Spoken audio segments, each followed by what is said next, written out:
Hello. A very good evening to our respected chief guest, Dr. Shashikala Gurpur, to all our dignitaries and awardees, presidents, trustees, principals of schools and colleges, members, friends, and students, and a very warm welcome to all of you to the second late Narayan Varma Memorial Lecture and the Narayan Varma Memorial Awards, jointly organized by the three premier and prestigious organizations of Mumbai: Public Concern for Governance Trust, the Bombay Chartered Accountants Society, and Dharma Mission, all of whom with which our beloved Narayan Bhai was closely associated, held various posts, and mentored and nurtured them with his values, ideology, and hard work.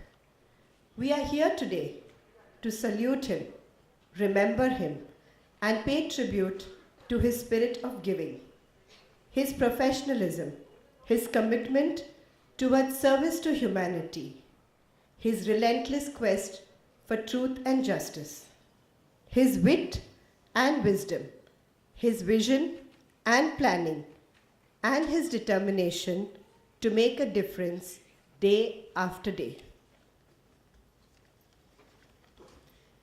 The greatness of one's life depends not on the number of years lived, but rather on the effect one leaves on the minds of one generation.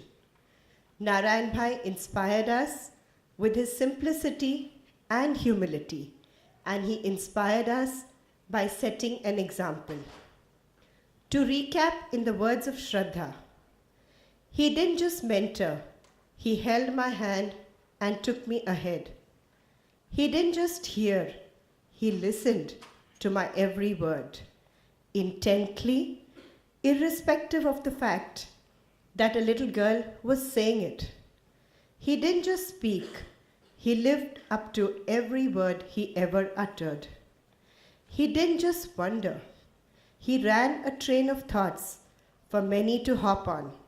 He didn't just smile, he laughed with all his heart. He didn't just live, he inspired 1,000 others too. Today's program is a memorial to our dear Narayan Bhai. Our program will be in two parts. The first part will be a talk by our esteemed and distinguished speaker of the day, Dr. Shashikala Gurpur, and the second part will be the Narayan Varma Memorial Awards. On this short note of introduction, I now call upon respected Mr. J.F. Ribeiro to give the formal welcome address. Thank you, Farid. You have already said much that I would have liked to say about Narayan Bhai, from quoting from the poem by Shraddha, or some saying by Shraddha. You know, on the 20th would have been Narayan Bhai's birthday, and we would normally have had the function on Thursday, on that day. But since Sundays are not very convenient for students in particular, we are very particular about having students, because I'll tell you why later as I speak. Narayan Bhai touched all of us in some way or the other, all of us who knew him. And he, as Farid has just said, had so many qualities of mind and heart. He was not only gentle but also firm, and he made us all work, that much I can tell you. He had ideas and he would put them forward. He wanted to make people better. He wanted young people to become good citizens of this country, and that is our future. This country depends on youth. That is why we were very particular that youth should be well represented on this lecture. We have a very good speaker from Pune. This is Shashikala Gurpur. She is the principal and dean of the Law College faculty of symbiosis. We get some of the students from symbiosis also as our interns. And one of them I was telling Dr. Gurpur, but really was excellent. And we wish we had more such interns so that we could feel happy that we are bringing up young people with values, with ethical values, and those who will not let us down when they become the leaders of this country. So, Narayan Bhai was a trustee of all these three organizations who are jointly holding this program. We wish to do it every year. Last year, the Public Concern for Governance Trust, PCGT, of which he was a very invaluable trustee, organized the function. This year, it is the turn of Dharma Bharati Mission, my friend Paramjit Singh, and of course, Fareen, who has been right behind doing all the legwork. And we have the Bombay Chartered Accountant Society. Many of them are present. I'm very happy to have such a big gathering, representation from the BCAS. That was his main, he started off there, started as a young chartered accountant. And that is why he was very connected with the Bombay Chartered Accountant Society, of which he was the president. And there have been many presidents. You might forget some of them, but you cannot forget Narayan Varma. He remained always as a sort of, even today people feel he was a very important president of the Bombay Chartered Accountant Society. He continued to mentor the young ones who took over. Every year they change, as you know.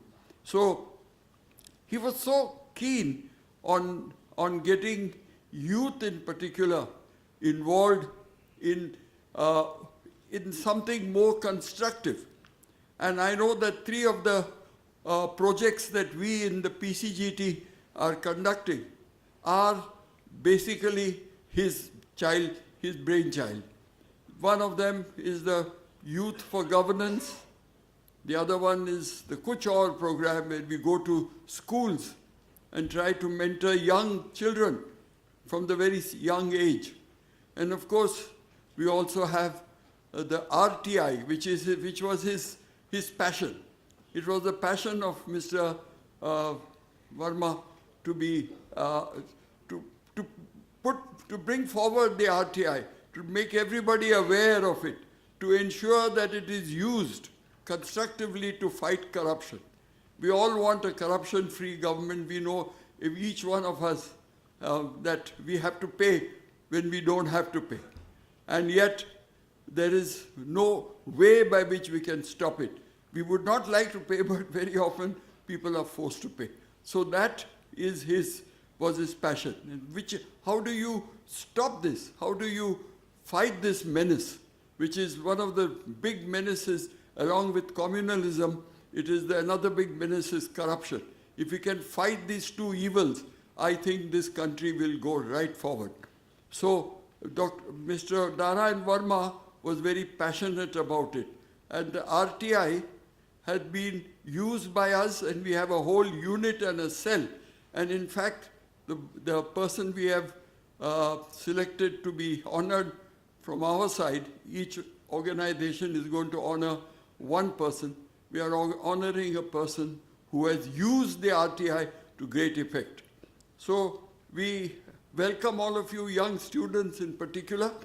I mean, we who are connected to the BCAS, to the Dharma Bharati Mission, to Public Concern for Governance Trust, we are the ones who are now in the retirement. I mean, at least PCGT are all nominated, sometimes are nearing 90.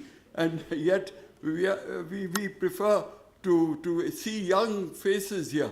And we want young people to be acquainted with the work that we are doing. Join us in this work. The Dharma Bharati Mission, for instance, does a lot of social work, which they will probably explain to you. And then I feel that this country will be a much better country if the quality of life is improved of the people. And that can only happen when individual citizens are more concerned about others, not only about themselves. And that was Narayan Bhai. He was concerned about others. That is the spirit which we want to perpetuate in his memory. Thank you.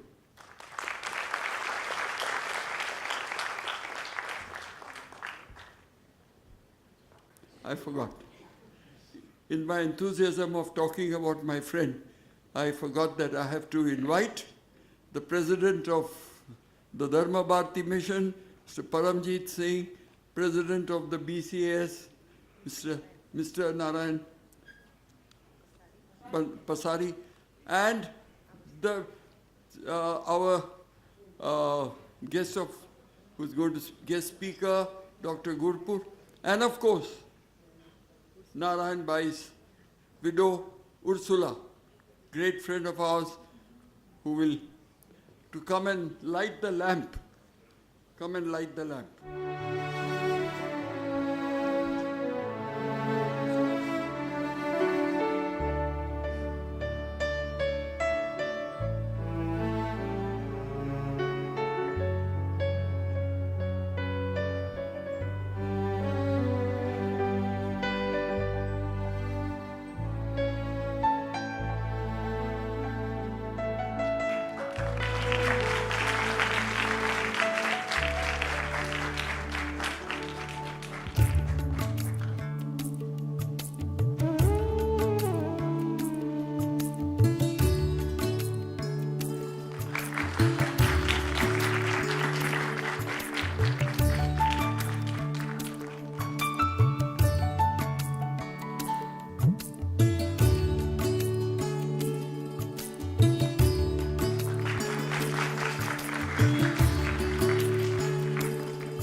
Thank you, Ursula Aunty.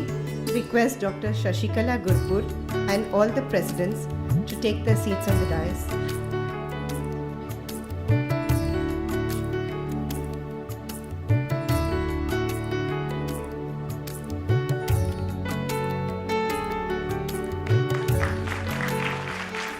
Request everybody to please come a little ahead so that you all can enjoy the lecture.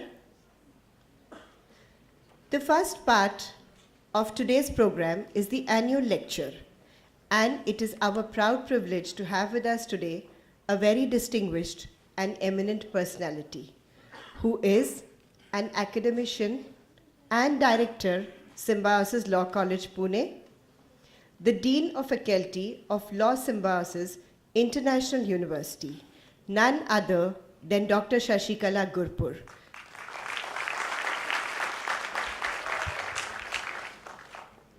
She is a multifaceted personality, and I am honored to be introducing her to you all.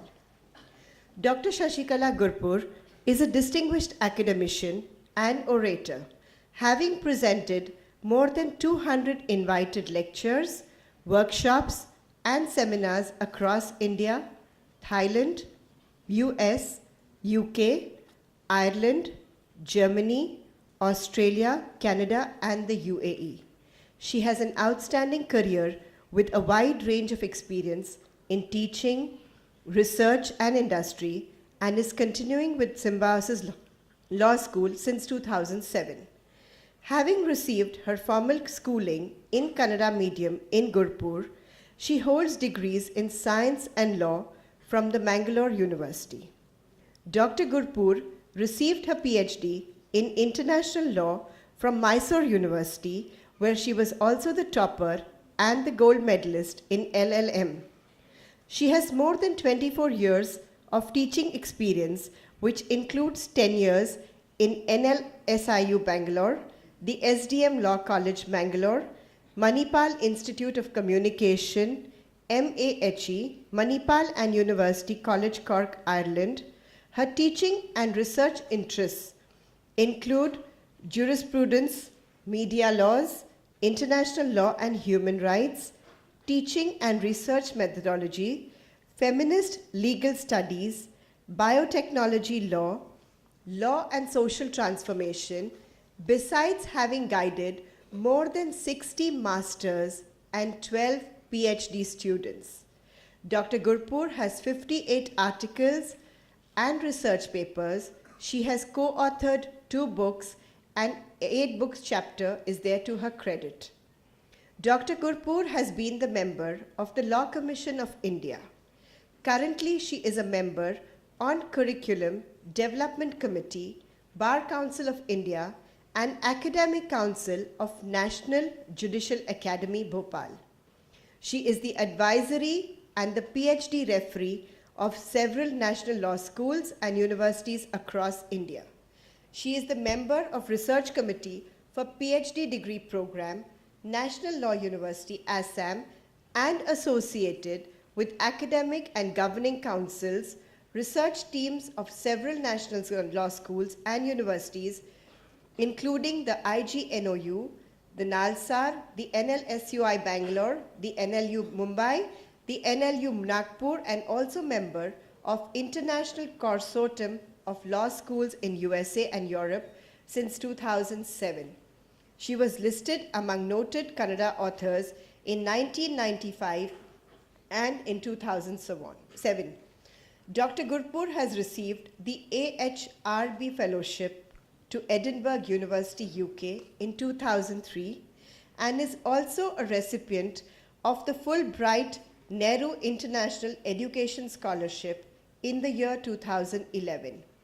Further, she has been honored with Legal Education Innovation Award 2011 conferred by the SILF and the MILAT, with which she has also been awarded a certificate of recognition, My Choice for Equality, by the Global Ethics Forum Geneva in association with the IIM Bangalore in the Global Ethics Forum 2014 conference at IIM Bangalore among 10 nominees from 15 countries for taking action towards establishing a more equal, impartial, and fair world. Recently, she has been listed in the book 100 Legal Luminaries of India by LexisNexis Pune in prison, and with Women in Pune, she has won the invitee on UN Gender Network based in Durham, UK. I think she deserves, I could keep on reading. This is a shortened, this is, honestly, I have cut down her profile, actually. She has so much more that I could say about her. And I would request all of you to please give her a loud round of applause.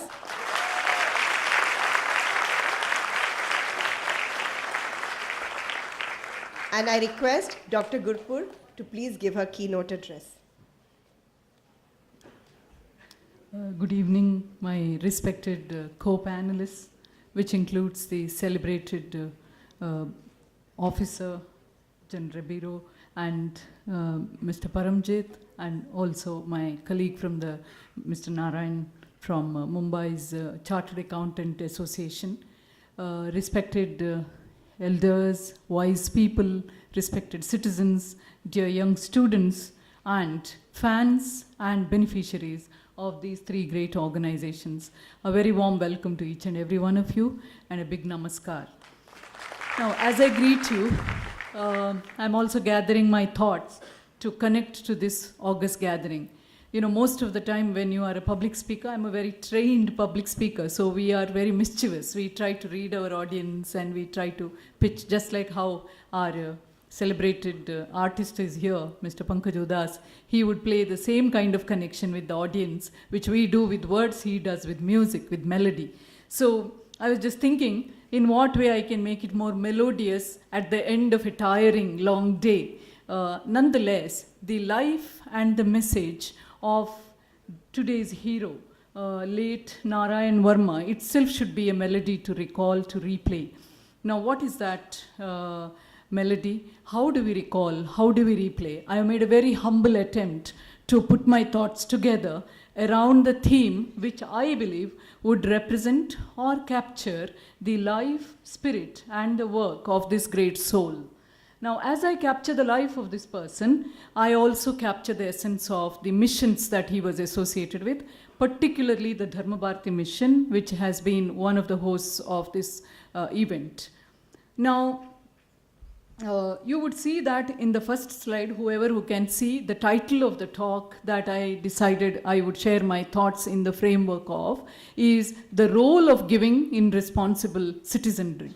Most of the time we think being a responsible citizen and being a person who gives are two different things. If you look at the life of these great people or the stalwarts of our freedom movement, they were plunging into freedom movement. They could make connection with the people because they were coming with the spirit of giving. They were giving their life, they were giving up their pleasures, they were giving up their secure kind of situations to plunge into the movement. Perhaps as the Dharma Bharati Trust or Dharma Bharati Mission's founder speaks, maybe the time is apt for second freedom struggle, because freedom is a virtue which keeps on rejuvenating itself, reinventing itself, because one time's freedom may be another time's fettered situation. What I perceived as freedom in my teenage may not be the freedom that this younger generation here is perceiving.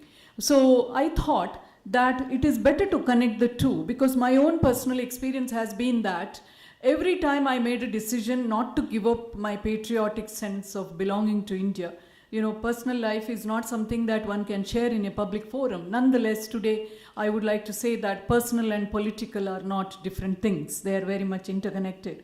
So when I made a choice of marrying the citizen of Ireland, who also belonged to some other religion, coming from a very, very rural background, it was not easy for me. And as a woman, I was making this choice from a culture, probably in the clan that I belonged to, probably there was no history of someone being brought up in a village marrying someone outside the country and outside the culture.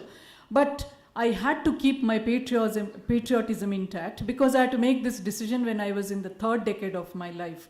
So there was a lot of confusion. If I just forget my past, what difference will it make? That I just belong to Ireland, I just belong to Europe, everything is fine, human rights are very well respected. But who will look after the people with whom I was associated soon after my law degree while doing my teaching? So I thought that I would aptly give this concept, because I went through that confusion. I'm sure that many of us go through that confusion. We forget in the bargain that we are individuals because our community sustained us, our nation sustained us. So patriotism in the sense of belonging to our people, belonging to our nation, was something that motivated me to keep connected, keep grounded. So I thought, through the spirit of the person and mission of the organizations which are represented on this dais and in the organization of this event, I thought I would capture this theme. I would attempt to capture the essence of this through this theme, driven by, informed by my own personal sense of identity. As a woman, as an Indian, and as a person who always looked forward to transform myself as well as those around me, and to use whatever resources I have for the good of everybody. I believe that automatically when you wish the good of everybody, you also become good. Now, most of the times the confusion that we have is, how relevant are we to the world? Most of the time we think, am I useful to the world? Or is world useful to me? Is my relative useful to me? Is my child useful to me? Is my mother useful to me? So are we to ask the question of usefulness or relevance? When you ask the question of relevance, you're connecting. After connection comes utility or non-utility. So whenever we talk about a gift, whether it is from the world or to the world, the essence of that gift, I believe that human life is also a gift, because we are at the stage of highest evolution in the biological kingdom. Being a student of science, I could say that, because neuron development is the highest evolution that is possible in terms of plasticity of the brain and the reasoning ability. So our life is a gift. Now the essence of this gift lies in its appropriateness than its value. It's not about how much money we generate, but what value we bring to our life, what meaningfulness we bring to our life. So there is this story I was reading on the net of this famous singer. People from the 60s youthfulness would tell me who Nat King Cole is. All of you would remember the romantic songs. So on a rainy night, she was rushing and she was caught in the rain, and somebody stops the car and helps her to get dropped to the spot where she was supposed to be dropped.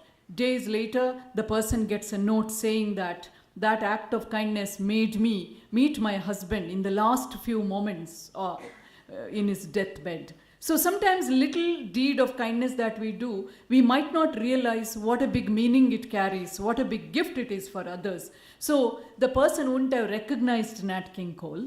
The person wouldn't have run a second thought. So goodness or giving is such a spontaneous experience. Second example is about this little 10-year-old who goes to ice cream parlor, wants to eat a sundae ice cream, which is a little expensive, which is very tasty with nuts and things like that. But the child had only a few pennies and nickels. So the child goes on debating with the waitress, should he go for the sundae ice cream or should he go for the plain ice cream? Finally ends up with the plain ice cream after a lot of calculation, and the waitress was very impatient about this whole dialogue of negotiating the price. And only to realize after the child left the ice cream parlor with tears in her eyes that whatever the child had saved in bargaining for the plain ice cream was to pay a tip to this waitress. So finally she was the beneficiary, but the child was causing the nuisance in negotiating for that. So such is the issue of giving. You constantly can negotiate and arrive at a noble deed of giving. And when you do that negotiation, in my opinion, it's a journey, if not the destination. The destination might be a few shillings, it might be a few nickels, but the very journey that you go through, should I give or not? How should I give? Why should I give? Is a great experience, which is the soul rinsing, soul cleansing experience. Now it is said that be in the world, but not of the world. Should I be enslaved to the world all the time? Or should I be in the world, being mindful of everything around? Buddha's learned or kind understanding or loving kindness or mindfulness. Now, responsible citizenry is about that. You belong to the world, but you are in the world, but you are not of the world. You are not completely closing your sensibilities, your sensitivity, your connectedness. So, in the US Scout Handbook, responsible citizenry is described as good citizenship. And good citizenship is described like this: good citizens are those who make contribution to the well-being of the community without expectation of rewards or return. Now I was looking at Dharma Bharati Mission's tagline, giving till it hurts. So I was just thinking, if the rose were to think that I would give only till I am hurt, would it render the perfume to the hand which crushes it? So I always think giving is, yes, giving till it hurts, and sometimes it's even if it hurts. So giving and hurting are oxymorons, because the moment you enter into the zone of giving, there is no pain. Yeah, every pain is a pleasure, because such is the ecstasy with which the process of giving happens. So with that little prelude, I would now dwell on the idea of citizenry and giving linked in this broader concept which India had always narrated, which Buddha spoke about in Dhammachakra, or which even in ordinary parlance in India in multiple languages is addressed, the idea of Dharma. Now this giving is not simply abstract Dharma. In my opinion, it is Dharma in action. Now what is Dharma? People who know Kannada literature would be familiar with this great philosopher poet, D.V. Gundappa, DVG as we call him. In one of his verses of this foolish Timma or Mankutimma, he talks about Dharma. He describes Dharma like this, that Dharma is like a tree with new shoots and old roots. Dharma is if new techniques of science and old concepts of rishis mixed together, then that dharma would create successful life. Popular life will be successful. He says people will be successful if old thoughts and new techniques combined together, techniques of science with the concepts of rishis. Now, if we come to the mission of today's, with the three sponsors of this occasion and the spirit behind this occasion, late Mr. Narayan Varma, who was by profession chartered accountant, by passion an advocate, not the one who pleads for justice in the court of law, but constantly engages with the representation of the public cause, negotiating people's rights, negotiating for justice. Now, that kind of a spirit of life is something that is looking at institutionalizing Dharma. Now, that is visible in the Dharma Bharati mission as well, empowering young India. And when they look at issues of education, which PCGT also looks at, I was very much involved with the PCGT as a collaborator. Our institute, our students are involved, where we look at public concern for governance in terms of creating awareness, in terms of creating voluntary spirit, in terms of intervention. And the CA's association, of course, with the former mentors like Mr. Narayan Varma, must be looking at this education, and this occasion is an evidence of that. So here, when you look at these issues, you are looking at human development, you are looking at peace, you are looking at nation building, which is a very perfect, comprehensive agenda, and the personification is in the form of such people. Now, we had later B.G. Deshmukh, in whose memory we will be organizing a lecture soon, and that lecture is also going to be on one of the legislations which uses its language to negotiate rights for citizens, the Public Service Act. So, these are the spirits. Mr. Varma kind of spirits are expansive spirits. They imbibe the spirit of Dharma. And it is Dharma for me as a student of law and as a crusader of justice, which conveys a larger meaning at that juncture. And that meaning is the one which is captured in the mission of Supreme Court as well. If anybody has seen that tagline on the walls of Supreme Court as you enter, what is that tagline? Yatho Dharma, Tatho Jaya. If you are in the path of Dharma, you are going to win. So wherever Dharma is, there is victory. There is no defeat. So you can't win a case if you are not on the path of Dharma.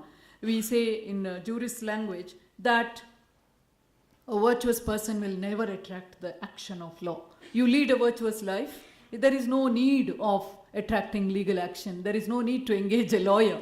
So life which is in Dharma is the life which is peaceful, the life which is in equilibrium, a life which is beyond oneself, which is compassionate about other beings, and then is created the ideal situation of social equilibrium and justice. So how do we link the spirit of giving, the idea of giving, the act of giving, and the Dharma? And how do we link responsible citizenry to that? Now, this is a little attempt at that, logically flowing. So Dharma, if you look at Dharma, Dharma is about dhru, to dharna in Hindi, which is about carrying, which is about sustaining, which is about holding. So Dharma is sustenance. When I was traveling from Pune to Mumbai, I saw the rocks of Lonavala being green. So even the rocks get into a live form when there is lavishness of rain, when the monsoon is captured by them and the plant finds a shelter in them. So Dharma is that kind of a prosperity where even rocks enliven. Even the most cruel will be melted down. There's a very interesting episode in Buddha's life. How many of you have read? I do not know. 2 episodes, in fact. One is Kisa Gautami episode. This lady who loses her child and she comes and seeks Buddha's help to bring her child back to life, and Buddha asks her to get a handful of mustard seeds from the house which has not seen death. And as she went on begging for mustard seeds, what she realized was everybody was willing to give a fistful of mustard seed, but there was no house which had not seen death. Buddha's second condition was it should be from the house which had not seen death. In giving this kind of a discovery and pilgrimage, Buddha sends a very powerful message that grief shared is grief halved, and there is no soul which has not met with grief. So what we see in this is that when you share, when you give, you yourself become harmonious. Second is that the most cruel hunter, Angulimala, who would have carried a garland of little finger cut off from the people whom Angulimala had robbed or threatened and made into a garland and own, and Buddha passes by him and his disciples warn him against meeting Angulimala, who is a very, very cruel hunter. but Buddha refuses and just walks in front of him. And what in Buddha must have calmed down Angulimala's soul, nobody knows, but he prostrates before him and becomes his disciple. So ultimate compassion, which does not make you not to love even the most cruel being, is a very heightened state of interconnectedness or interbeing, which is seen in that story. So here the giving is visible as well as invisible. Giving is tangible in terms of things, in terms of shelter, in terms of what we call in Human Development Index, education, employment, health, but also intangible in terms of giving that healing feeling of, kind of you are cared for, you are loved. So that sense of meaningfulness. How much do you give? There was this story of a one-legged beggar who had nothing to give but a few rupees, but then there were big givers who had thousands of rupees who insult this beggar, how much you can give, but when they see his one leg, they regret. So even with that one-legged, difficult life, the beggar wanted to give. That was more important, whereas many other people who had money did not want to give. We had a very interesting story reported from one village when Gandhi visited Karnataka.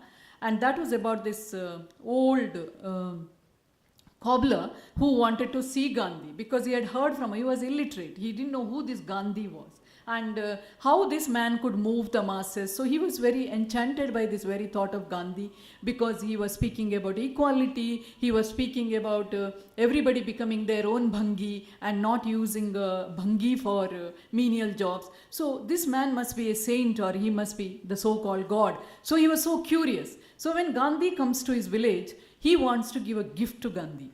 And what is that gift? He knew that Gandhi believed in the principle of non-violence. So he waits for entire year. He heard that sometime Gandhi will pass by his village in the forthcoming year. So entire year he waits for a dead cow whose skin was removed and seasoned to prepare this leather slippers for Gandhi. And in that big crowd which was going to greet Gandhi, being a person from so-called disadvantaged community, he was not able to have access to the front line. And how he waits for the queue and how somebody takes pity on him, somebody in the middle of the queue, because he was old man, he was standing in the sun, that part of Karnataka rarely gets rainfall, and then he was able to give a gift of these pair of slippers to Gandhi, which he had made with his own hands, woven with his own hands, out of the hide of a cow, which had a natural death, not killed for making this. So how he conceives the principle of non-violence and he wants to give to the freedom movement, to the mass icon of freedom movement, is a very, very impressive and moving story.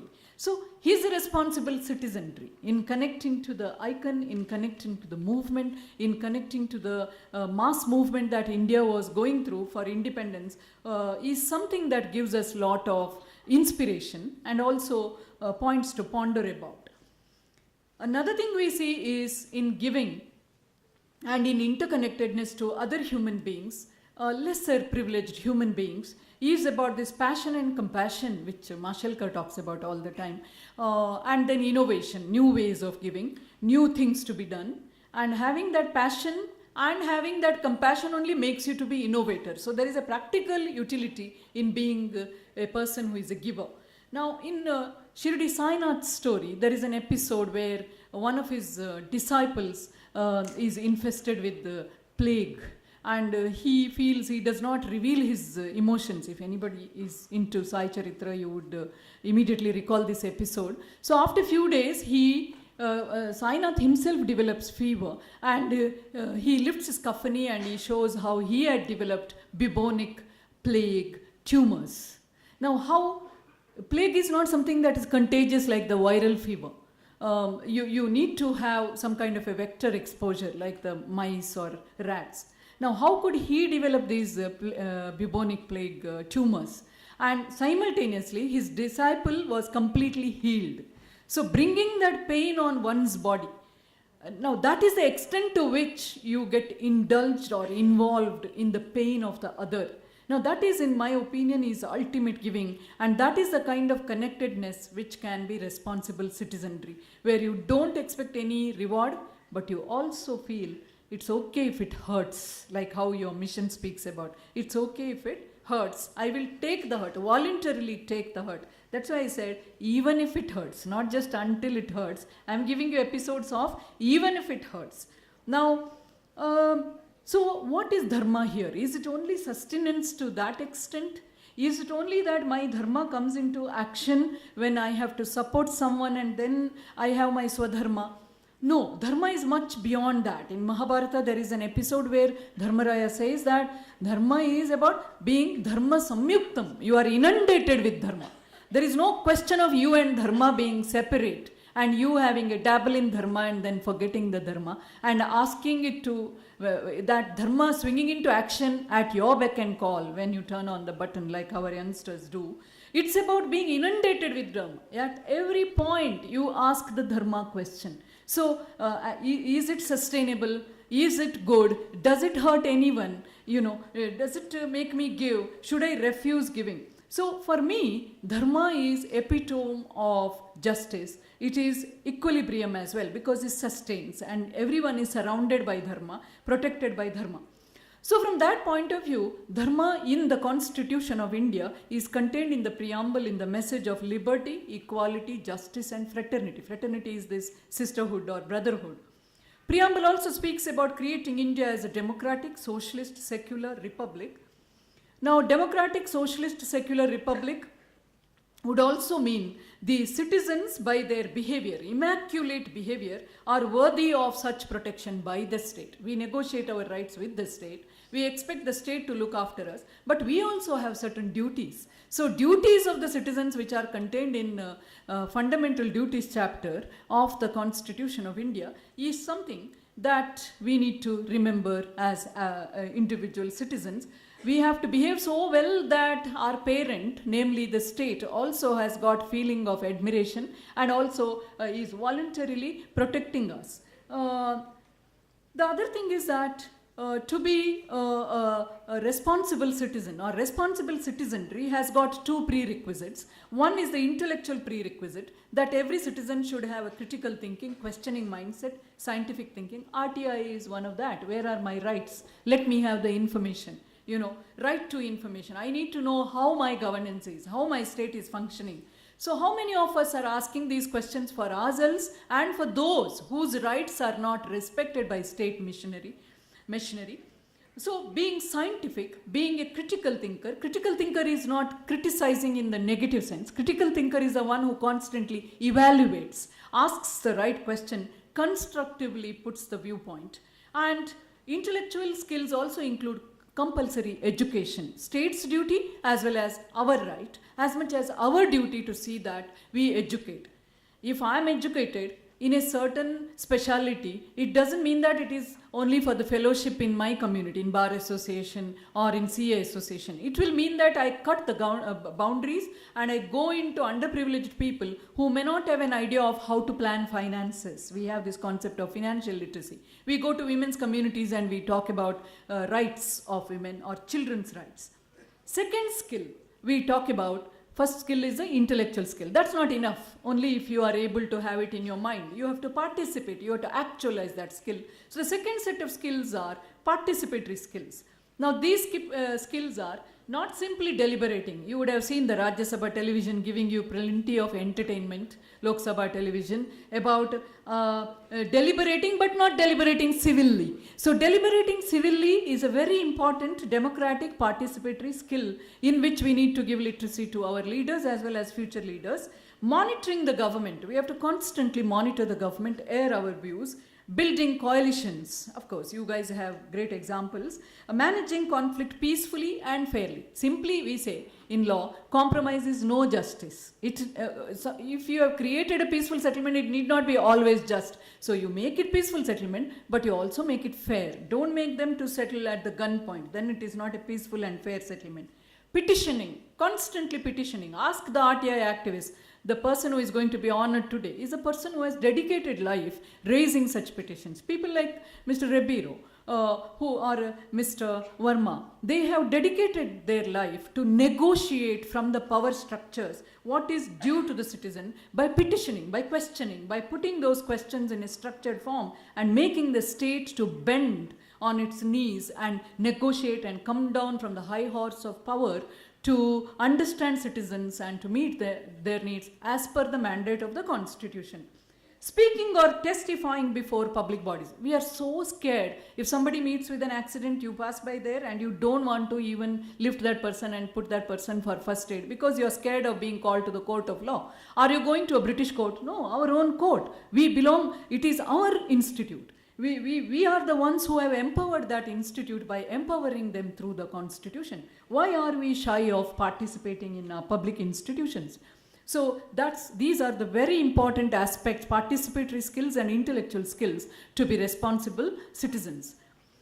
Now we connect it to the politics of Dharma. How Dharma has a political facet. I told you the setting of the stage of governance and politics of Dharma is through the Constitution in the broad concepts I mentioned. Now let me come to the nitty-gritty. An Italian thinker has advanced a concept called constitutional patriotism. All of us say we are patriots, but we don't respect our law. So patriotism without respect to the law or to the Constitution, patriotism as a lip service, all the time engaging in corruption or using corrupt means to get your dues, to bend the law or to break the law or get away with breaking the law, that's no patriotism. You can't consider such people as patriotism. So according to this Italian thinker, real patriotism is constitutional patriotism, where you respect the rule of law, follow the rule of law, respect the philosophy and the structures and processes enunciated under the Constitution, respect your country, be helpful, be sensitive, do not cause litter in public, litter in both concrete sense and abstract sense, respect diversity, be tolerant to the different, those who are different. It's not that if somebody cannot walk, they can't even enter the portals of the college. You make your portals of the college friendly to those who are differently abled.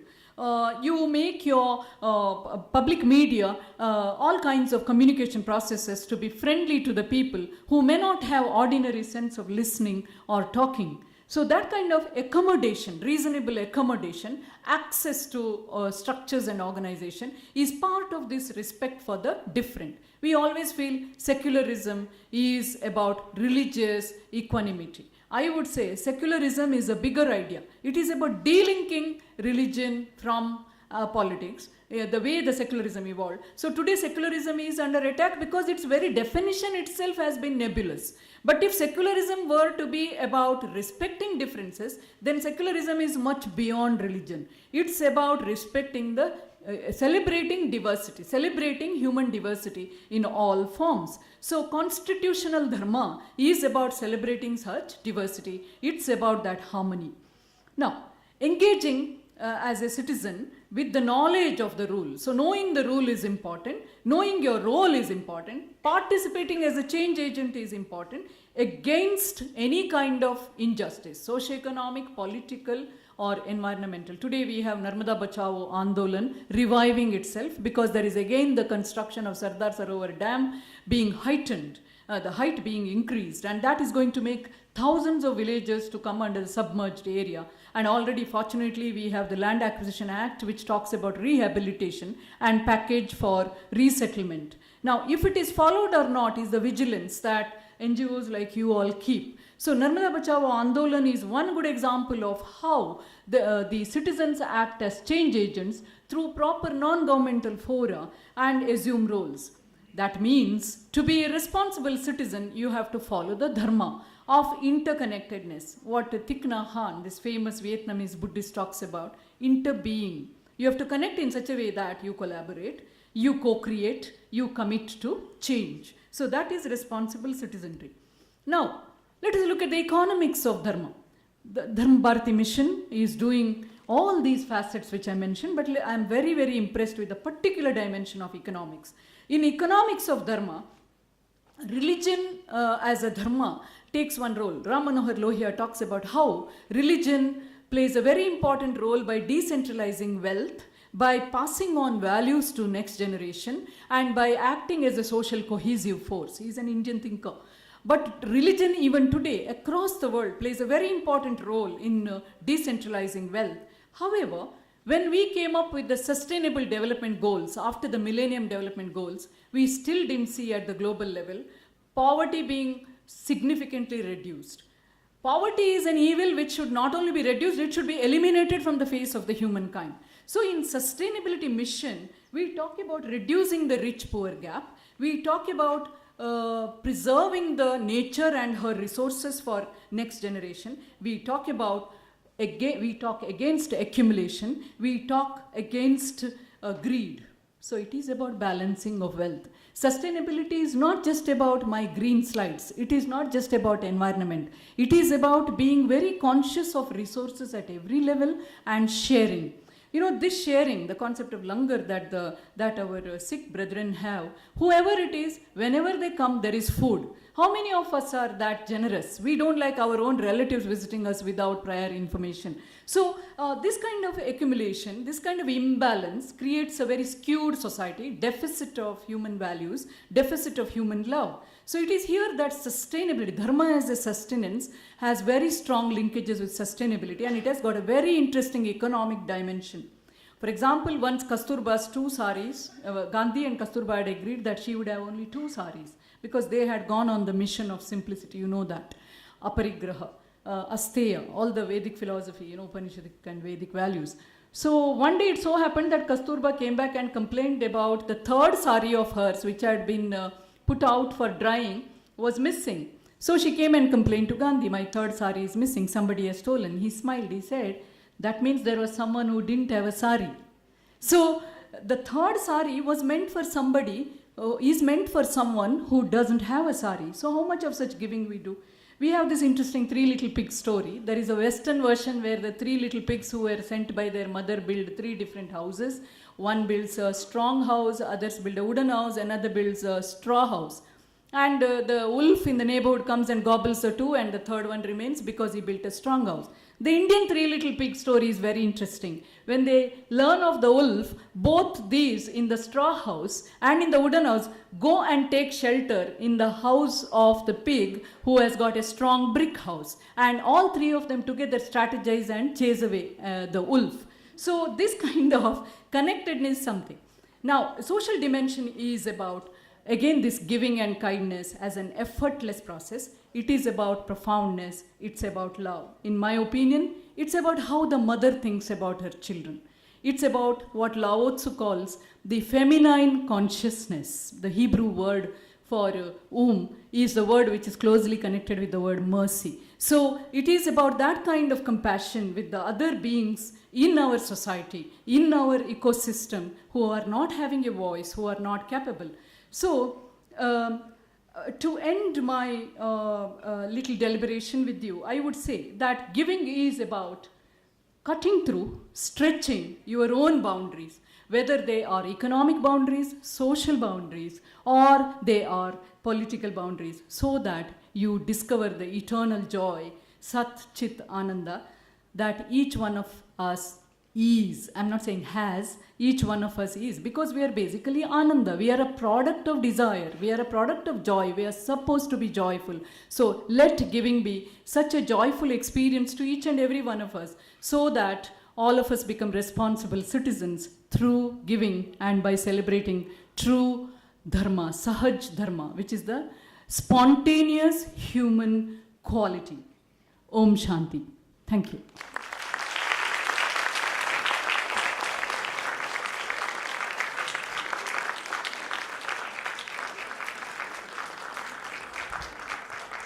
Thank you, Dr. Gurpur, for such an inspiring, motivating, and thought-provoking address.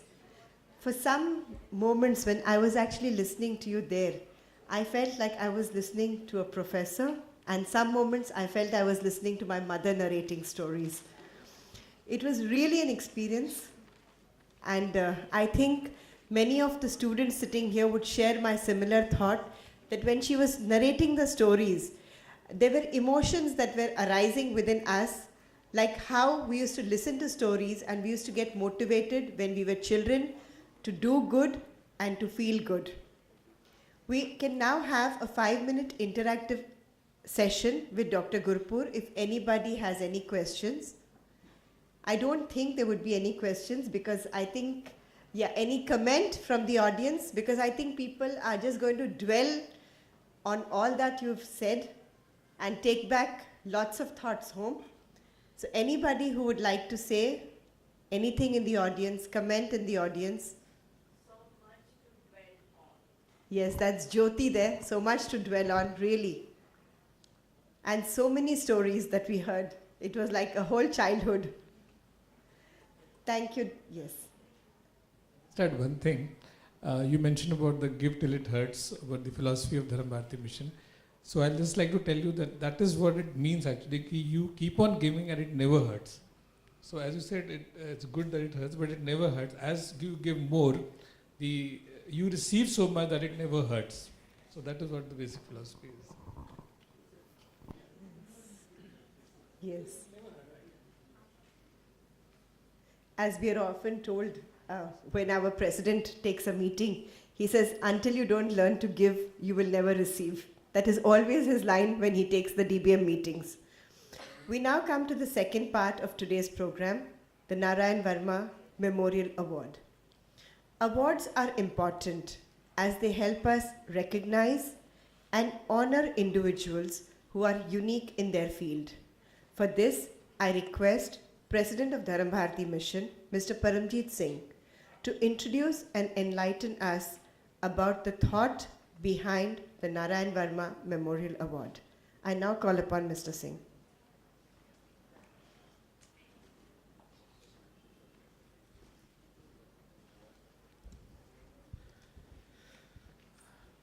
Respected Chief Guest, my fellow presidents on the dais, dignitaries, friends. Some days back we celebrated the Independence Day, and the lament that we hear every year is that this independence is a one-day affair, and all the year round we fail to perform as citizens. Citizenry is much more than celebrating the Independence Day. We all realize that, but somehow as the Independence Day passes away, we again go back to the same routine. We are often called a vote-only democracy, where the citizens feel that once they have voted, their duty towards the country is over, and then they can sit back and enjoy and let the government do whatever it wants. And that is why we've seen that over the years, how the successive governments have failed to perform, and we as citizens have not done anything. And considering this, the idea, we had requested our speaker today to speak on this issue and to highlight the importance of citizenry as well as giving also, because giving is also again one of the things that all the three organizations are very passionate about. So thank you, Dr. Gurpur, for speaking on this and giving a very eloquent speech and enlightening us about this. But of course, not all citizens are as insensitive. There are people who have been doing their bit wherever possible. And Narayan Bhai, whom we are remembering today, was one of such person who always used to relentlessly and effortlessly keep on doing something about the country. In whatever organization he was, he would always work himself and make other people also do. And that is why when we, the three organizations where he was working and as founder members and trustees, when we were deciding how to propagate his legacy, how to carry forward the good work that he has done, we decided to constitute the awards.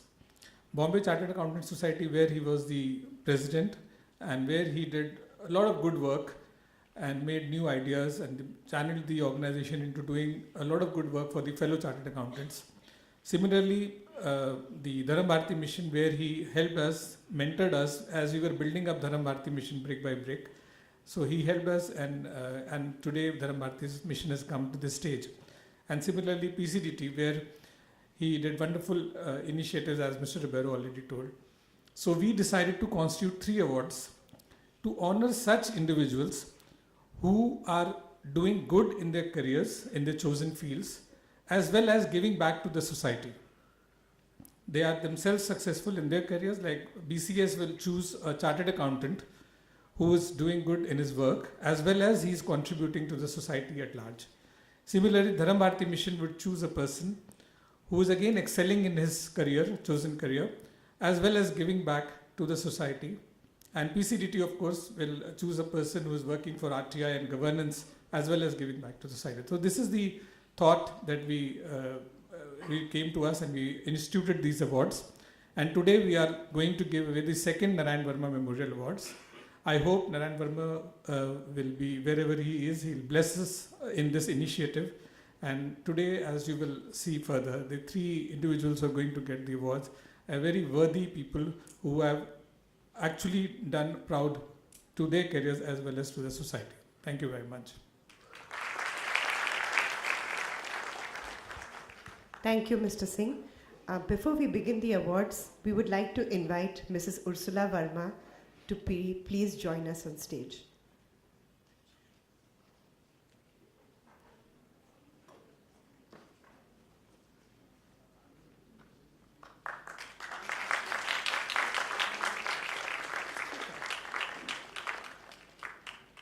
The first award will be presented by the Bombay Chartered Accountants Society. The Bombay Chartered Accountants Society is a voluntary organization established on the 6th of July, 1949. The Bombay Chartered Accountants Society has presently more than 9,000 members from all over the country. The BCAS, as it is called, is a principle-centered and learning-oriented organization promoting quality service and excellence in the profession of chartered accountancy. The organization is a catalyst to bring out better and more effective government policies and laws in order to have clean and efficient administration and governance. CA Narayan Pasari is the president of the Bombay Chartered Accountants Society this year. He is also a trustee of the BCAS Foundation and has been actively associated with the activities of BCAS for the past 2 decades. C.A. Narayan Pasari qualified as a chartered accountant in the year 1986. During his more than 3-decade-long professional career, he has gained diverse experience in corporate laws, audit and assurance and due diligence, and advised many corporates on various areas. His strength includes excellent drafting, communication, and organization skills. In the past, he has been nominated on the editorial board of the Western region of the ICAI and on many occasions, and is a regular contributor to the WIRC reference manual. Currently, he is the peer reviewer and a member of the Financial Preview Reporting Board. I now call upon the President BCAS, CA Mr. Narayan Pasari, to introduce the BCAS awardee of the day.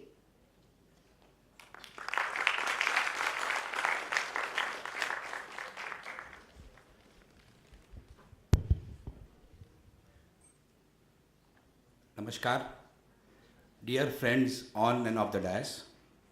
I am happy to introduce the awardee from the BCAS, Shri Pradeep Bhai A. Shah. Shri Pradeep Bhai Shah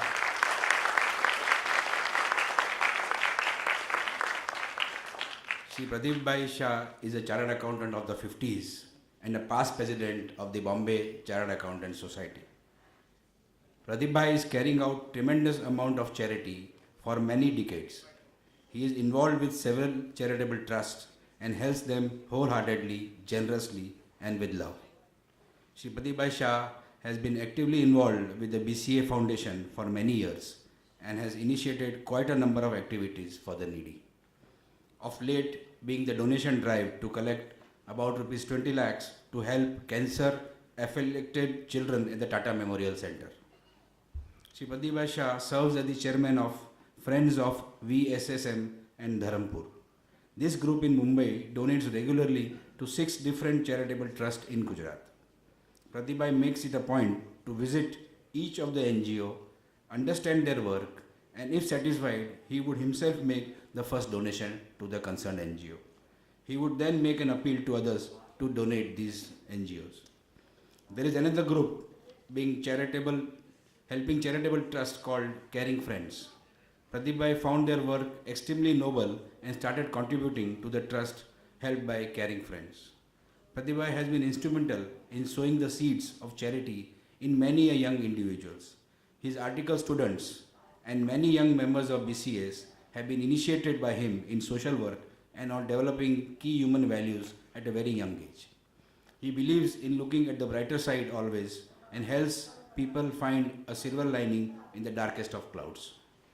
His desire has always been to be remembered not as the smartest, nor as the most knowledgeable, but the most loved past president of BCAS. And to this end, he has showered love and friendship on one and all. He is a walking encyclopedia of jokes, anecdotes, and humorous stories. For any event, he would come up with a suitable story from the past. Pratibha is always optimistic and pleasant. Wherever he goes, he spreads happiness and optimism. He is a liberal person and doesn't care for any caste, color, or gender. Since Pratibha is not keeping good health, his daughter Nandita, who is also a chartered accountant, will receive the award on his behalf. Thank you.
For some people, volunteering to help is giving. But for the likes of Pradeep Bhai, it is a way of living. We miss you today, Pradeep Bhai, and I request Nandita to speak a few words on behalf of Pradeep Bhai.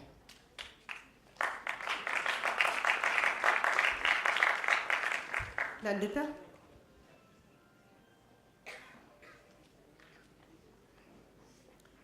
Today, I stand before this august audience to accept with utmost grace and humility the recognition accorded to my father, Pradeep Shah.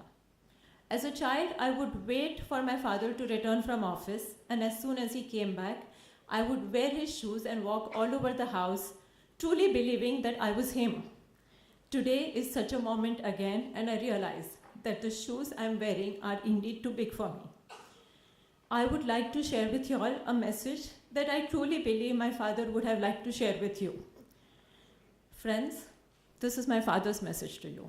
Friends, in my long life, I have had occasions when I was overcome with grief and despair, with a sense of helplessness. It is at these moments that I was fortunate to find peace and joy in undertaking small acts of kindness, of being helpful, of empathizing, of reaching out. I have realized that the greatest opportunity that each of us has is our ability to wipe a tear, to bring a smile, to lift a spirit. Never ever miss that opportunity. Many decades back, it was my friend and our mentor, late Narayan Bhai, who encouraged me to initiate programs for developing human potential under the umbrella of Bombay Chartered Accountants Society. That was in the memory of my daughter, Amita. Little did I realize that what started as a single course would gather momentum and become a powerful, impactful activity within BCAS, giving it many of its future leaders. To this end, I am grateful to BCAS and to my friend Narayan Bhai. It is said that you can always count the number of seeds in an apple, but you can never count the number of apples in a seed. I have been singularly fortunate that for some seeds that I was privileged to sow, I have not even seen them ripen in apples, but in full apple orchards. To all those people who allowed me to guide them, I am grateful. मैं अकेला ही चला था जाले में मंजिल मगर लोग साथ आते गए और कारवां बनता गया. I accept this award on behalf of this karwa of people who have been part of my journey, many whom I have followed and some who have followed me, because it would not have been possible for me to do the little that I could without the multitude of people who have wholeheartedly supported me in every step. In July 2017, I was diagnosed with a medical condition that indicates that my time on earth is limited. At that very moment, I thought to myself that didn't I know this all along? Don't we all know this?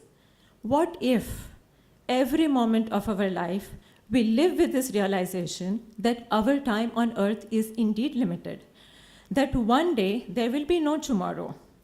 Would that not make us all do all the good, show all the kindness, spread all the love that we have saved for a later date, a later time in our lives?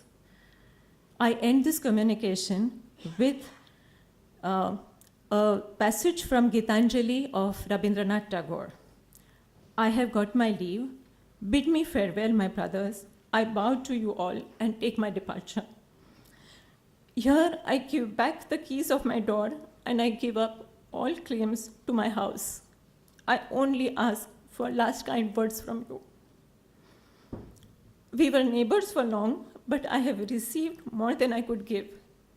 Now the day has dawned, and the lamp that lit my dark corner is out. A summons has come, and I am ready for my journey. At this time of parting, wish me good luck, my friends. The sky is flushed with the dawn, and my path lies beautiful. Ask not what I have with me to take there. I start my journey with empty hands and expectant heart. I would not be representing my father if I did not allow you all to go out with a smile. So there is one thing he always said, that a verse which he liked to share very often, that for those of who had a chance of meeting him and interacting, he is sure that they love him. But for those who have not yet met him, he would say, "Aap यूं ही अगर हमसे मिलते रहे, देखिए एक दिन प्यार हो जाएगा." Thank you, BCAS Foundation, DBM, and PCGT for this honor. I accept this with folded hands and with humility and with a hope that I can still do more in the few days, few weeks, few months that I have. Thank you so much.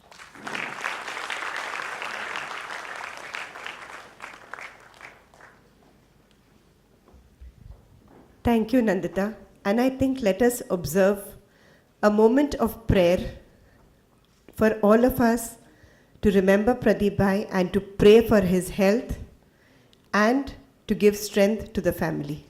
One moment of silence, please.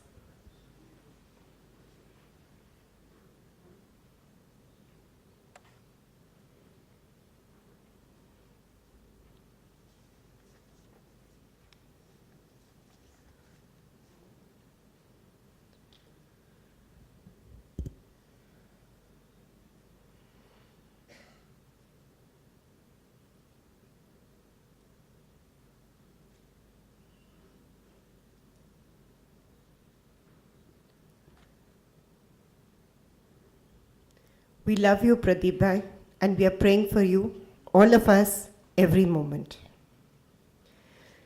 To continue with today's journey of the Narayan Varma Memorial Awards, the second award will be presented by Dharma Bharati Mission.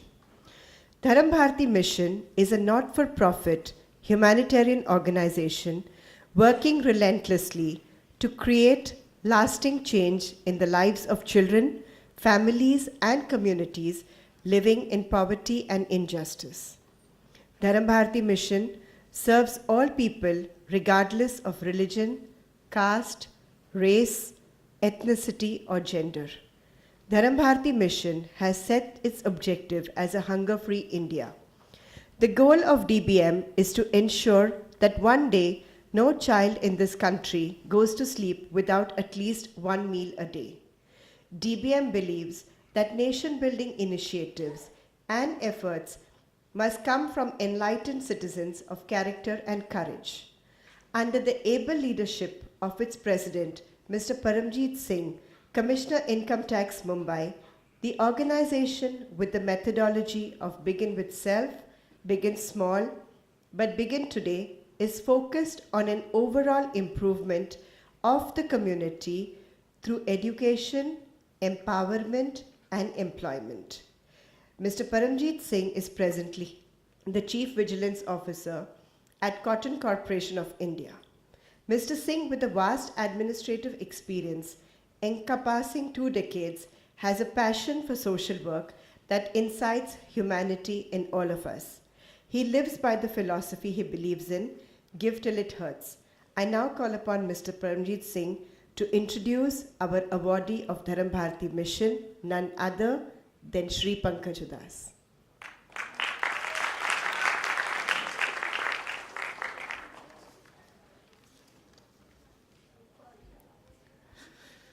The winner of Dharam Bharati Mission Award for Humanitarian Service this year is the very unique personality. He is India's leading ghazal singer who started his career in 1978 and has since then released more than 50 albums. He has traveled and performed all over the world. But Pankajji is not just a great singer. He is also a very socially conscious and a concerned citizen of India. He has been associated with the social field for more than 2 decades, and he has been involved in doing a lot of charity, especially for the Cancer Patients Aid Association and Parents Thalassemia Unit, both of which are leading organizations doing pioneering work. The CPAA has been providing emotional, financial, and medical support for the underprivileged cancer children, and the Parent Thalassemia Unit, as the name suggests, has been working for the eradication of thalassemia. Pankajji has done numerous concerts to raise funds for these social causes, but his biggest contribution, of course, has been a movement called Khazana, which is a festival of ghazals where top ghazal singers of the country come together to raise money for social causes. Held at the Oberoi Hotel, Mumbai every year, this concert has till now has raised more than 5.5 crore rupees for both these organizations, and this has helped save countless lives. For example, this has enabled Thalassemia Unit alone to sponsor bone marrow transplants, which is the only cure for thalassemia, in some 70 cases, and each of these bone marrow transplant costs 15 to 20 lakh rupees. Similarly, in June 2005 and 6, Pankajji organized a golf tournament in USA for the aid of these organizations and raised $146,000. Pankajji has won numerous awards, the chief of which has been the Padma Shri Award that he got in 2006 for his contribution in the field of ghazal singing as well as social work. Dharam Bharati Mission is proud to present the second Narayan Varma Memorial Award for Humanitarian Services to this socially conscious citizen, Shri Pankaj Das. Ladies and gentlemen, please welcome to Pankaj Das.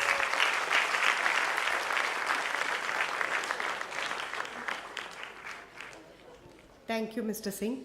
I now request Dr. Gurpur to do the honors.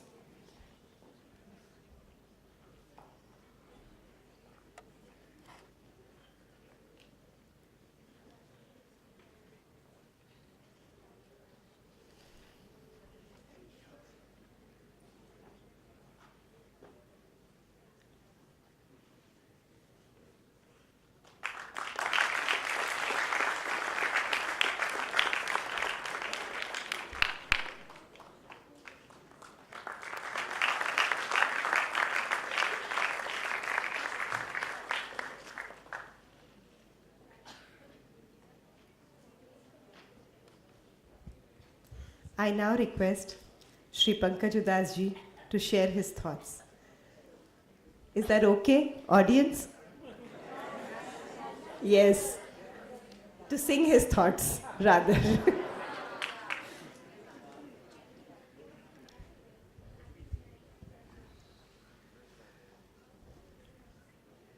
Stage पे विराजमान महानुभाव, दोस्तों, भाइयों, बहनों,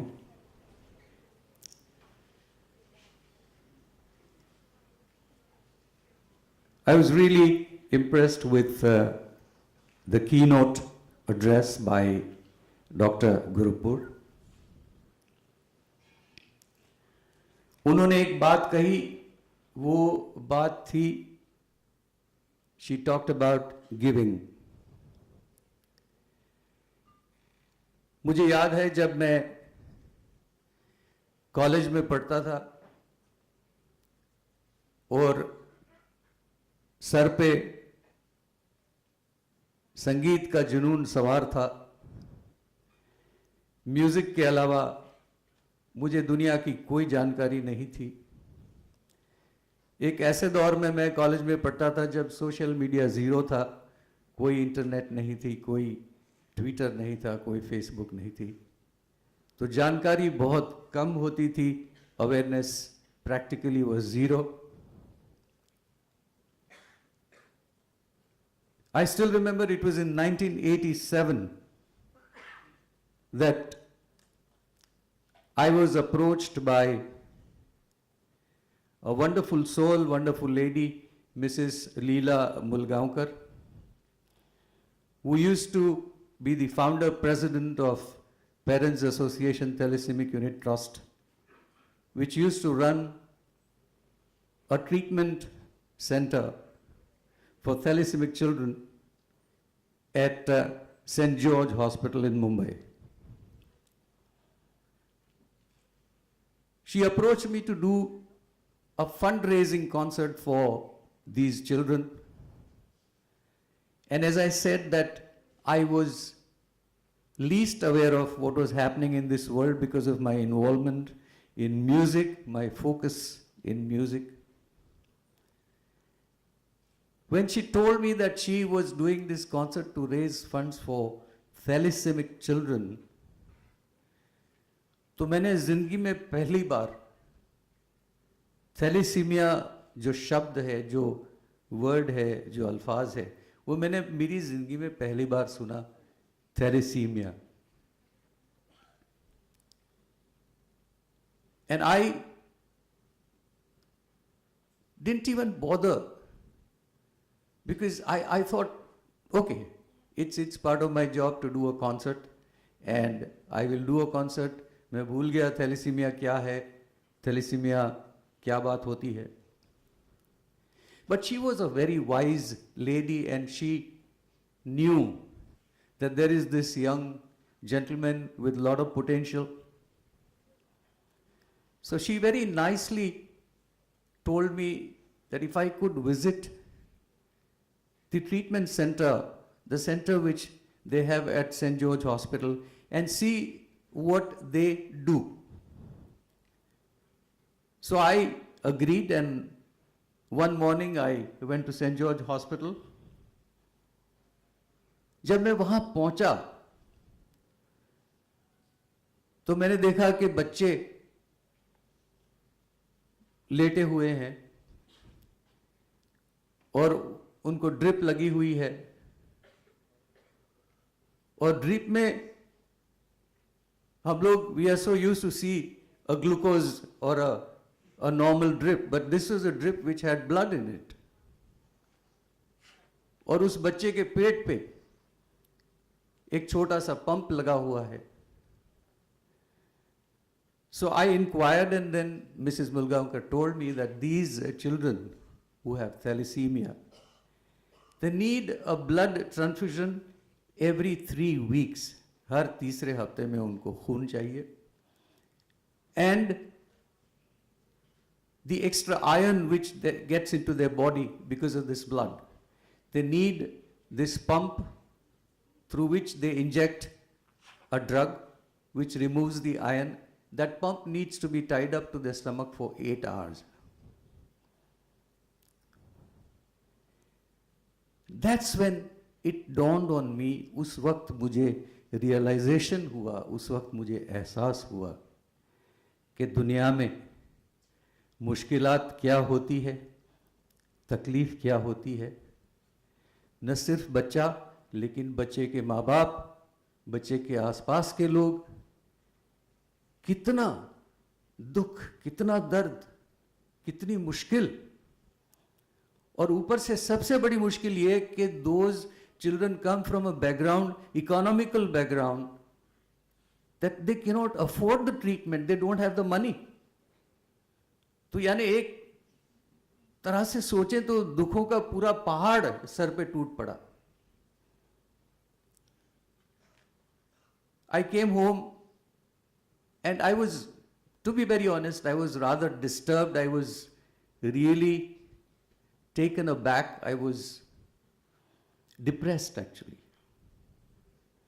And I said to myself that we healthy people should wake up every morning and thank God for what all we have instead of complaining. शिकायत करने के बजाय हमें मालिक का शुक्रिया अदा करना चाहिए.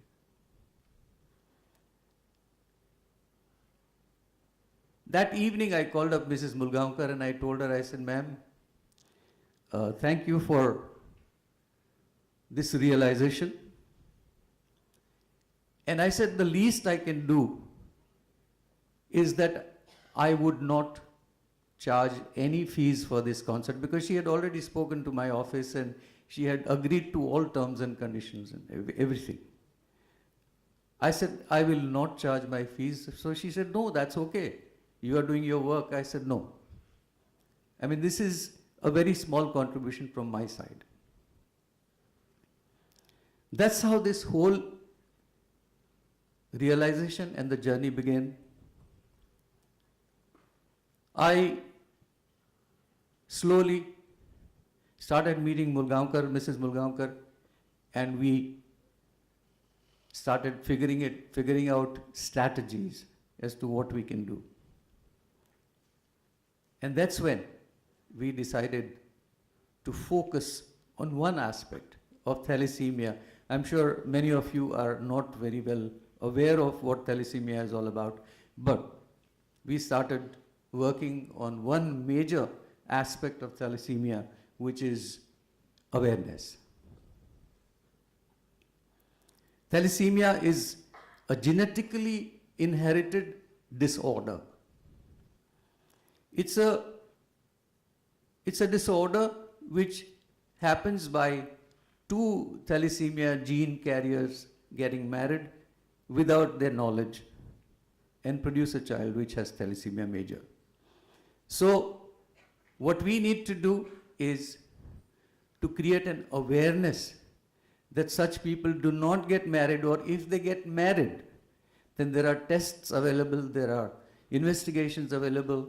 So before the child is born, they know that child is either thalassemia major or child is not thalassemia major.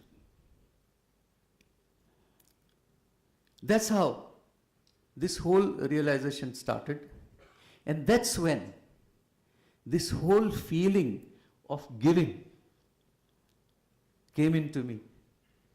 And as Paramjit ji says, that give till it hurts, and honestly I'm telling you that it doesn't hurt, actually it gives you more to give to people.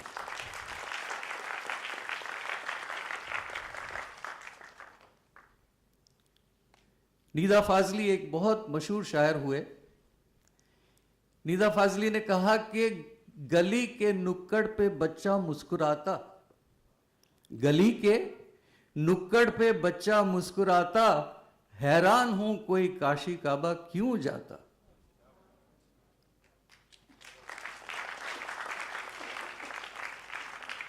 वो मुस्कुराता हुआ बच्चा ही भगवान है. वो he's almighty, he's God.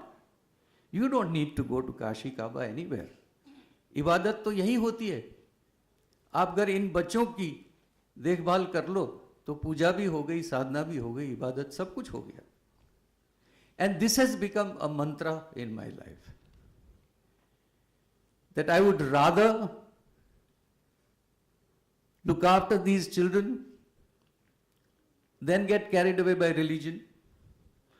My religion is to take care of these children. My religion is to make sure that in my lifetime, that's my dream, that's my hope, that in my lifetime, if I can see that thalassemia is eradicated in India, I would be the happiest person on this earth.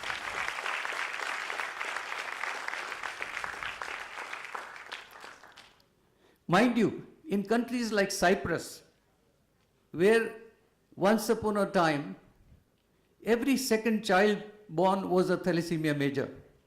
But that country, with the resolve of people, with the confidence and with the hard work of people, eradicated thalassemia. Today, Cyprus is thalassemia free. So why can't we do it? And that's why we are working in that direction. I really, really appreciate Dharma Mission and Chartered Accountants Association plus PCGT, all of you, to have considered me for this award. Let me tell you that an award is the biggest motivation for a person to do better in life. And I think this would really help me.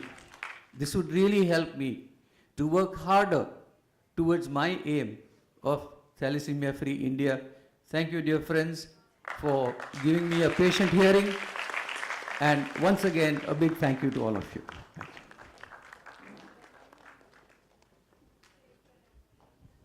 Thank you, Pankajji, but I think there's a request from the audience. I don't think they're going to let me go home. You can see all the hands going up there telling me what I'm supposed to do. So, audience, Pankajji is all yours. Yes. No, आपकी मैं जानता हूँ आपकी सबकी I wish I had bought my harmonium here, but अभी independence day गया है और वो परमजीत जी ने कहा कि देशभक्ति की भावना अभी तक तो जिंदा है बिल्कुल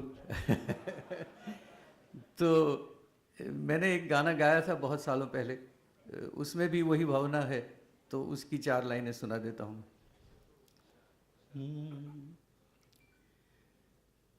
चिट्ठी आई है चिट्ठी आई है चिट्ठी आई है बड़े दिनों के बाद हम बेवतनों को याद, बड़े दिनों के बाद हम बेवतनों को याद, वतन की मिट्टी आई है, चिट्ठी आई है चिट्ठी आई है, चिट्ठी आई है वतन से चिट्ठी आई है। Thank you.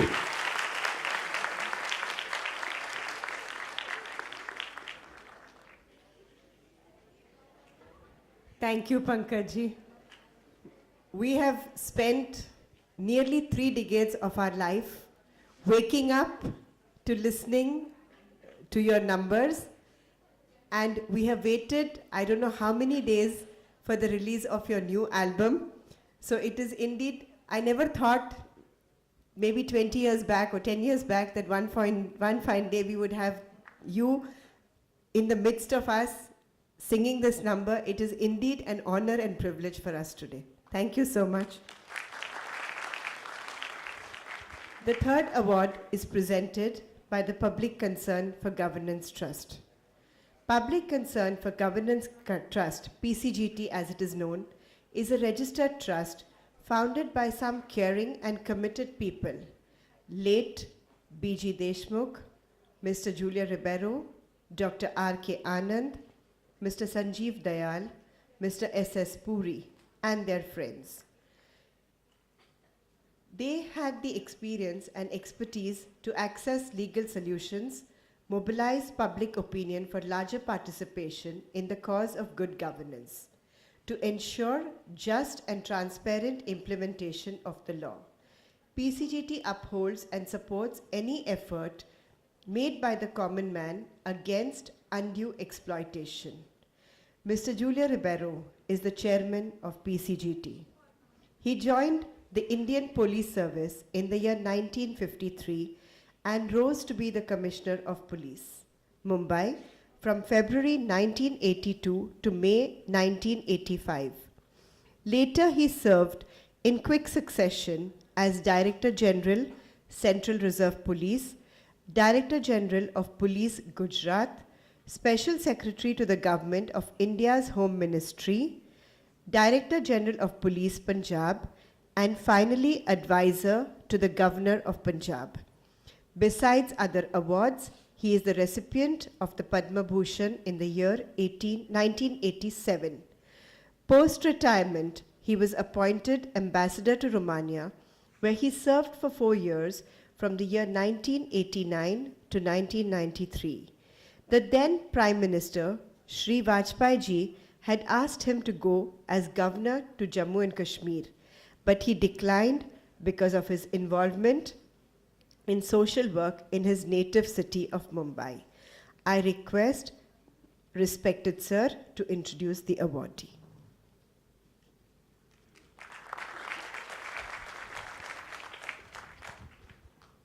PCGT, as Farina just mentioned, tries to work for the very poor people of Mumbai, whoever has a problem, and they do come to us, and we try to see that their work is solved without having to pay a bribe. That is our main problem, because people, even to get a ration card or to get their caste certificate or their birth certificate, nothing is given unless you pay. If they come to us, we ensure that it is given without that. It takes a little time, but it is done. RTI is one of the main tools which we use, as you know. And we were very happy, all the trustees, to decide that a very ordinary, or one of us, a common citizen of Mumbai, has used the RTI so effectively. And we have been, we are really amazed with the spunk or the real spirit of the man. Anand Bhandare was born in 1974, stays in Worli, BDD Chawls. He did his diploma in mechanical engineering from Government Polytechnic. Born in a family of Ambedkarite folk singer, late Bhikaji Bhandari and his wife Pavitra Bhandari, Anand has drawn from the cultural heritage of the Bahujan Samaj of Mumbai. He presently works with Toyo Engineering as a piping designer, and in the course of his work he has traveled to China, Italy, Spain. Besides his work, Anand has diverse interests in the field of art and culture. With the late poet Vijay Satpute, he worked for the Satya Shodak Maharashtra Patrika and contributed to the Vishal Maharashtra campaign. With poet Vivek More, he worked for Uddhav Sahitya's Manch, a rebellion literary forum, and contributed to the spread of Marathi subaltern poetry. He published the writings of renowned Marathi writer Sanjay Pawar. He joined the Marathi Abhyas Kendra, an organization working for Marathi language and culture, in 2010. He started working for the Right to Information group of the Marathi Abhyas Kendra. The use of the right to information in the Marathi language is pioneered by the Marathi Abhyas Kendra. Anand has played a major role in this. So far, he has filed more than 200 RTI applications before various departments of Government of Maharashtra, the Municipal Corporation of Mumbai, and also before a number of departments of the Government of India. He also filed first and second appeals more than 30 times. To further develop his skills in the field, he cleared the certificate course of RTI in the University of Mumbai. His successful RTI campaign includes campaign for the status report on Marathi, campaign for Education Department of the Government of Maharashtra, campaign with the MCGM under the title My Ward, My Cooperator, This campaign turned out to be a major group activity with 15 activists trained by Anand who prepared report cards of their respective corporators. This was a major event by any NGO on the eve of the municipal corporation election of Mumbai in February 2017. With his commitment and consistency in work, Anand has successfully created a niche area for himself and the Marathi Abhyas Kendra in the wider movement of RTI. In fact, we were very moved, or shall we say, we really were very happy that he had used that against a corporator. And when he used the RTI against the corporator, you know, every corporator gets a fund for development in their own area, like the MPs get and the MLAs get. Now he ensured that corporator would justify the work that she had done with that fund. The corporator brought all her colleagues, shall we say, or to sort of create awe in the minds of Anand Bhandare, but he refused and he stood firm, and we were really very impressed by that particular work of his. So I invite Anand Bhandare to accept the prize. Mr.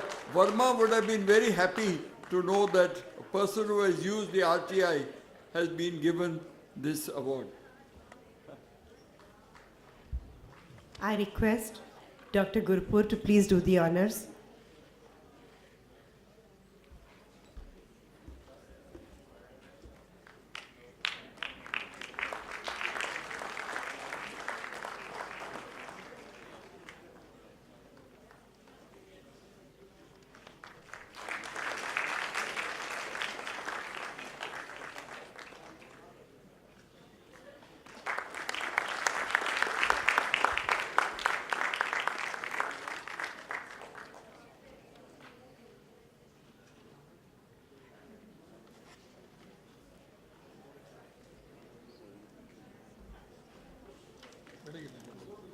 मुझे बताया गया है कि 3 minute में मुझे मेरे thanks of voting देने हैं, तो मैं ट्राई करूंगा कि वो 3 मिनट में ही ख़त्म हो जाए. Good evening, Chairperson of today's program, Dr. Shashikala Gurpur, and other dignitaries on the dais. I am very happy to receive this award in the memory of late Narayan Varma, who has closely associated with reputed organizations like BCAS Foundation, DBM and PCGT, and worked for the spread of RTI. I have received this award for my ward, my corporator series of reports. A lot of people are involved in this project at various levels, and I take this opportunity to thank them all. It is the faith which lot of people showed in me that has helped me to get this award. Shailesh Gandhi, Vijay Kublekar, and Vijay Kumbar, who have led the RTI movement from the front, are a matter of great inspiration to me. Mumbai University, Free Abilion, Money Life Foundation, Thane Matadata Jagran Manch, Marathi Patrakar Lekhak Sangha, Prime City Media Latur, Yuva Morcha Nashik, Dharma, a political party, etc. These and other organizations give me a platform to discuss my work and its impact on the society. I made a presentation in Money Life Foundation. Mr. Rangarao from PCGT, who attended that program, give me an opportunity to explain my work in front of trustees of PCGT. My colleagues in Marathi Abhyas Kendra, where I represent the RTI group, work with me tirelessly. Especially the president of our organization, Dr. Deepak Pawar, coordinated the whole effort. Reports of 15 corporators were prepared in the series, my colleagues who worked with me till the end. The RTI course launched by Department of Civics and Politics from University of Mumbai.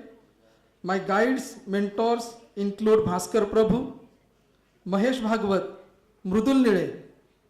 I thanks to all my classmates in the course. I also thank the corporators whose reports were prepared by not doing their work on time. I could work for longer was apart from my job only with the support of my wife, Jyoti.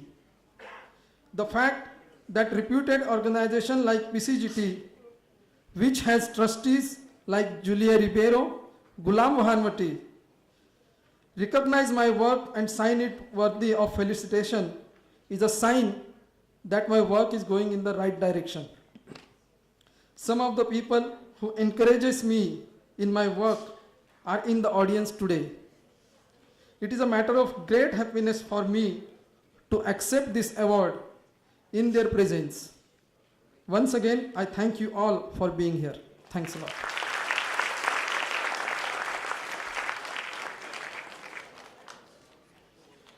Today has been a humble effort by all of us present here to pay homage to our very own Narayan Bhai, who has left his footprints somewhere in our lives.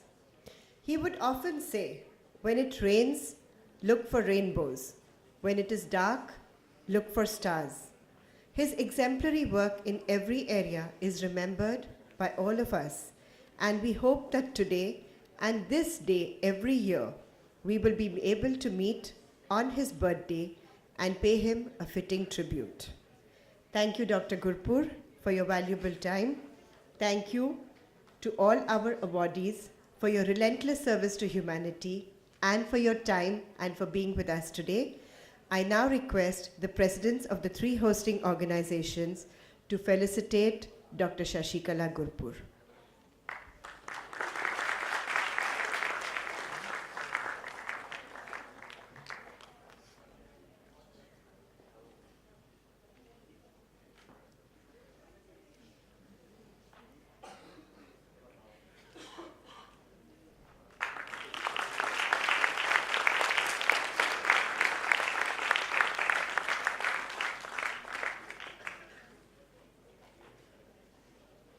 Thank you, Presidents, for giving me the opportunity for hosting today's function.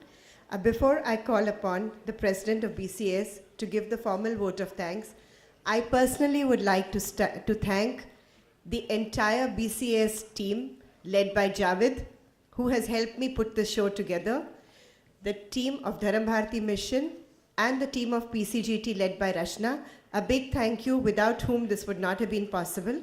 I now call upon the President of BCAS, Mr. Narayan Pasare, to conclude the program with a formal vote of thanks.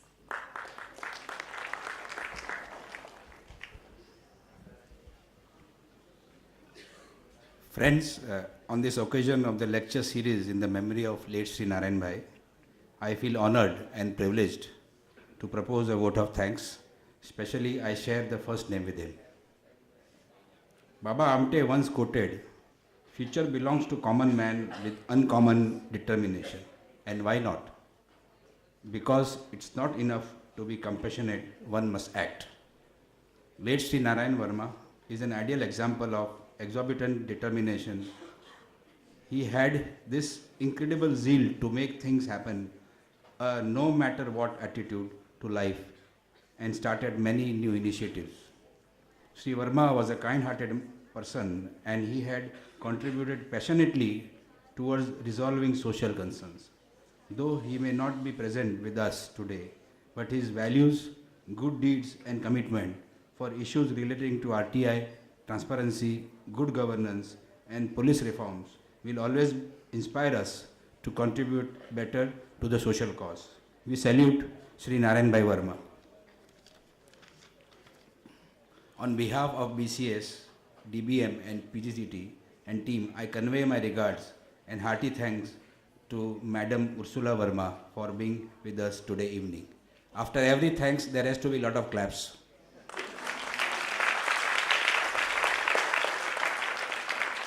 I will also like to express our sincere thanks to Dr. Shashikala Gurpur for giving an excellent talk on the role of giving in responsible citizenry. We are all captivated by your views and thoughts, madam. Few words still in our mind. Little deed of kindness, even if it hurts. Help differently abled and deliberate civilly and others. The youth in particular should pick a lot from this talk. We also thank Mrs. Swati Kapadia of Forum of Free Enterprises who brought the chief guest to us. I must mention our deep sense of appreciation and congratulations to all our awardees, the social but silent worker and our very own Shri Pradeep Shah in absentia but represented by Nandita Ben, the Padam Shri Award winner Mr. Pankaj Udas, who besides having a lovely voice has a loving and caring heart also, and the young one with comprehensive contribution in the wider movement of RTI, Mr. Anand Bhandare. An event like this cannot happen overnight. The wheels start rolling weeks ago. It requires planning and a bird's eye view for details. We have been fortunate enough to be backed by a team of highly motivated people. I take this as an opportunity to extend my gratitude to our dedicated colleagues. The President of Dharma Mission, Mr. Paramjit Singh. The President of Public Concern for Governance Trust, Mr. Jule Ribeiro. Farin Peshimam from DVM, our Master of Ceremonies also this evening. Mrs. Rashna Master from BGTT, Javed Akhtar and BCAS and the entire team involved in this project. And last, we are very grateful to all of you for sparing your time from a busy schedule and making it to this lecture meeting. Thank you very much for being such a great audience. It's an immense pleasure for us that you are part of this event and bestowed us with all your presences. Tonight, as we go back, let's take the good learnings of this meeting and collectively work hard to make our society a better place to live in. Jai Hind.